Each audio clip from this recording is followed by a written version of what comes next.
কানাডার টরন্টোতে জালালাবাদ অ্যাসোসিয়েশনের উদ্যোগে আয়োজিত গোল্ড কাপ ফুটবল প্রতিযোগিতা 2024-এর ফাইনালে চ্যাম্পিয়ন হওয়ার গৌরব অর্জন করেছে Beanibazar sports club Toronto.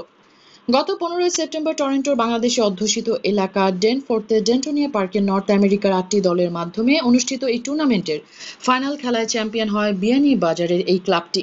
Sylhet জেলা দলের সাবেক অধিনায়ক সাদ্দাম এবং সহ অধিনায়ক রাব্বানীর নেতৃত্বে 5 ম্যাচে কোনো গোল হজম করেনি Beanibazar sports club.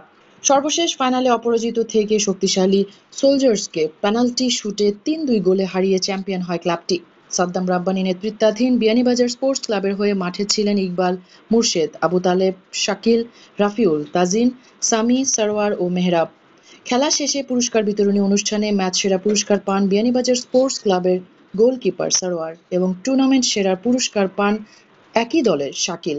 Beanibazar sports ক্লাবের ডিরেক্টর আরাফাত বকশী সুমন ও ফুজেল আহমেদ, ম্যানেজার সাইদুর রহমান সায়েম ও মাহিন মোহাম্মদ শাহরিয়ার, নিশাত, মারুফ, ফরহাদ, সাইদুলের সার্বিক তত্ত্বাবধানে হাজারো বিয়ানীবাজারি প্রবাসী বৃন্দ উপস্থিত থেকে জয় উপভোগ করেন। বিয়ানীবাজার স্পোর্টস ক্লাবের স্পন্সর ছিল সেলস রিপ্রেজেন্টেটিভ মারুফ শরীফ এবং আরিফ আহমেদের ব্যবসায়িক প্রতিষ্ঠান উন্দাল রেস্টুরেন্ট।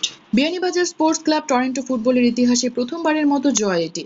তবে এর কিছুদিন পূর্বে বিয়ানীবাজার স্পোর্টস ক্লাব টরন্টোর সবথেকে বড় ফ্র্যাঞ্চাইজি লিগ ক্রিকেটেও চ্যাম্পিয়ন হওয়ার গৌরব অর্জন করে। কানাডার মাটিতে বিয়ানীবাজারি জয় জয়কার এভাবে অব্যাহত থাকুক, সেটাই প্রত্যাশা প্রবাসী ক্রীড়ামোদীদের। মেহরুন বিনতে ফেরদৌস, এবিটিভি।